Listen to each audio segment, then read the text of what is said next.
warahmatullahi wabarakatuh. Halo semuanya, perkenalkan saya Sandra Syifa Iskandar dengan NIM 12321200049 dari jurusan Tadris Bahasa Indonesia kelas 1B dari Universitas Islam Negeri Sunan Gunung Jati, Bandung. Di sini saya membuat video ini bertujuan untuk memenuhi salah satu tugas UAS mata kuliah berbicara, yaitu mengenai storytelling. Nah, di sini saya akan menceritakan atau mendongengkan kisah, mungkin teman-teman juga udah pada tahu ya, kisah Disney, yaitu kisah Cinderella. Oke, untuk itu mari kita langsung ke videonya. Dahulu kala terdapat seorang gadis yang ditinggalkan oleh mamanya akibat meninggal saat usianya masih kecil. Kemudian sang papa menikahi perempuan yang telah memiliki 2 anak. Beberapa lama kemudian, sang papa meninggal dunia, sehingga gadis tersebut hidup bersama ibu tiri dan 2 saudara tirinya. Kehidupannya pun sangat malang, karena harus bekerja keras sepanjang hari agar ibu tiri dan 2 saudaranya bisa istirahat. Ia juga harus bangun setiap pagi ketika hari masih gelap dan dingin untuk menyalakan api. Ia juga yang memasak makanan dan memastikan api terus menyala agar ruangan menjadi hangat.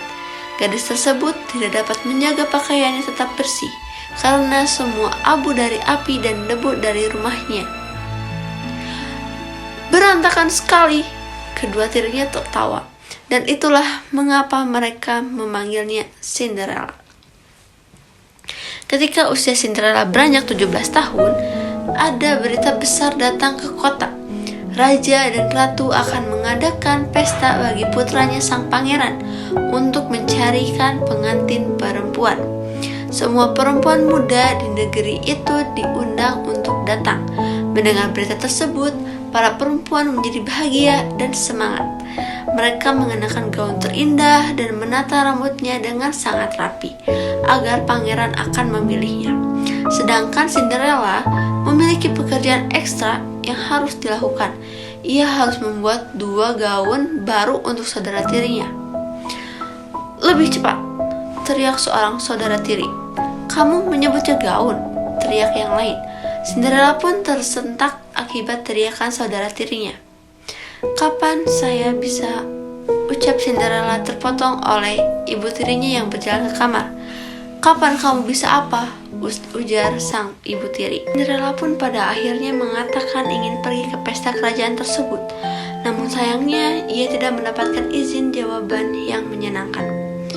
"Baiklah, kapan aku punya waktu untuk membuat gaun sendiri untuk pesta itu?" tanya Cinderella. "Kamu? Siapa bilang kamu akan pergi ke pesta?" teriak ibu tiri. "Sungguh sebuah tawa," kata salah satu saudara tiri. Kemudian salah satu saudara tirinya menunjuk Cinderella dan melihat bajunya yang sangat berantakan. Semuanya pun tertawa. "Saat mereka melihatku, mungkin mereka melihat kekacauan, tapi aku tidak seperti itu. Dan jika aku bisa, aku akan pergi ke pesta itu," ujar Cinderella yang berkata pada dirinya sendiri. Segera saatnya tiba bagi ibu tiri dan kedua saudara perempuan tiri untuk pergi ke pesta besar. Kereta kuda mereka yang mewah sampai di depan pintu. Ibu tiri dan saudara perempuan tiri masuk ke dalam, dan mereka segera pergi. "Selamat tinggal, selamat bersenang-senang," sebu Cinderella sambil melambaikan tangan. Namun ibu tiri dan saudara perempuan tirinya tidak berbalik untuk melihatnya. Cinderella pun merasa sedih melihat kereta kuda yang mulai menjauh. "Aku berharap diriku bisa pergi ke pesta juga," ujar Cinderella dengan lantang. Puff! Kemudian muncul seorang peri di depan Cinderella. "Kamu memanggilku?" kata ibu peri. Melihat ibu peri yang tiba-tiba muncul membuat Cinderella terkejut. "Aku memanggilmu? Kamu siapa?" tanya Cinderella sambil terheran-heran. "Wah, tentunya saja saya ibu peri. Aku tahu keinginan kamu, dan aku datang untuk mengabulkannya. Tapi harapanku tidak mungkin," kata Cinderella yang sambil merunduk sedih. "Permisi, bukankah aku bisa muncul begitu saja? Kata ibu peri dengan gusar. Ya, benar, kata Cinderella. Kalau begitu, biarkan aku menjadi orang yang mengatakan apa yang mungkin atau tidak, ujar ibu peri. Setelah melihat pakaian Cinderella, ibu peri pun tahu bahwa Cinderella ingin pergi ke pesta, namun tidak memiliki gaun dan kereta yang mewah seperti ibu tiri dan saudari-saudarinya. Kamu memang terlihat sedikit berantakan, nak, kata ibu peri. Bahkan jika aku punya sesuatu yang bagus untuk dipakai, aku tidak akan bisa ke sana, ujar Cinderella sambil melihat pakaian kotornya. Aduh, semua itu mungkin, kata peri. Dengan itu, ibu peri mengetukkan tongkatnya ke kepala Cinderella. Ibu peri menggunakan tongkat sihirnya dan mengubah labu menjadi sebuah kereta kencana yang indah. Ia juga mengubah penampilan Cinderella. Cinderella tampil begitu cantik dengan gaun berkilau berwarna biru muda dan sepatu kaca. Melihat penampilannya, Cinderella begitu bahagia dan tidak sabar untuk datang ke pesta dansa. Sebelum pergi, ibu peri bilang bahwa Cinderella tidak boleh terlalu lama di pesta dansa. Ia harus kembali ke rumah sebelum tengah malam. Sihir ini tidak akan bertahan setelah tengah malam, jadi kamu harus sudah kembali sebelum waktu itu ya, kata ibu peri. Ketika Cinderella sampai ke istana, semua mata tertuju padanya.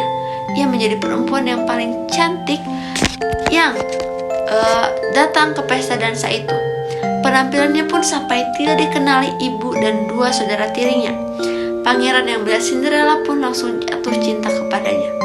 Ia lalu mendekati Cinderella dan mengajaknya berdansa, membuat semua perempuan yang hadir cemburu. Sepanjang malam, Cinderella berdansa dan mengobrol dengan pangeran. Tanpa disadari, dia lupa bahwa sebentar lagi tengah malam dan sihir ibu peri akan hilang. Cinderella lalu berlari meninggalkan pangeran yang kebingungan. Karena terburu-buru, Cinderella tanpa sengaja meninggalkan salah satu sepatu kacanya. Pangeran yang tak berhasil mengejar hanya bisa mendapatkan sepatu kaca itu dan menyimpannya.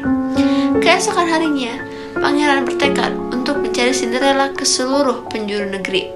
Ia meminta prajuritnya untuk memeriksa setiap rumah dan meminta setiap perempuan mencoba sepatu kaca yang disimpannya. Ketika sampai di rumah Cinderella, prajurit meminta dua saudara tiri untuk mencoba sepatu itu. Tetapi sepatu itu tidak ada yang sesuai dengan ukuran kaki keduanya. Cinderella pun diberi kesempatan untuk mencobanya setelah diminta oleh prajurit. Sepatu itu seperti menemukan pemiliknya karena sesuai ukuran kaki Cinderella. Semua orang yang melihat itu terkejut. Cinderella akhirnya memberanikan diri, mengaku bahwa dialah pemilik sepatu itu. Pangeran yang mengetahui kabar ini langsung bertemu Cinderella dan langsung mengenalinya. Benar, kamu adalah perempuan cantik yang aku temui di pesta dansa. Kamu adalah pemilik sepatu kaca ini, kata pangeran. Pangeran lalu langsung melamar Cinderella untuk menjadi istrinya. Kemudian pangeran dan Cinderella pun menikah dan Cinderella dan pangeran hidup bahagia selamanya. Oke, alhamdulillahirobbilalamin. Video storytelling yang saya sampaikan sudah telah selesai. Saya ucapkan terima kasih kepada Ibu Yeti selaku dosen pengampu mata kuliah berbicara yang telah memberikan tugas UAS mata kuliah berbicara ini. Kemudian saya ucapkan terima kasih kepada teman-teman semua yang telah menonton video saya. Saya mohon maaf bila ada kesalahan dan kekurangan dalam penyampaian. Saya juga sangat berharap mendapatkan kritik dan saran dari teman-teman agar saya bisa lebih supaya saya bisa memperbaiki apa yang harus saya perbaiki. Kemudian saya juga mohon maaf apabila ada kekurangan. Saya ucapkan terima kasih juga. Saya tutup. Wassalamualaikum warahmatullahi wabarakatuh. Bye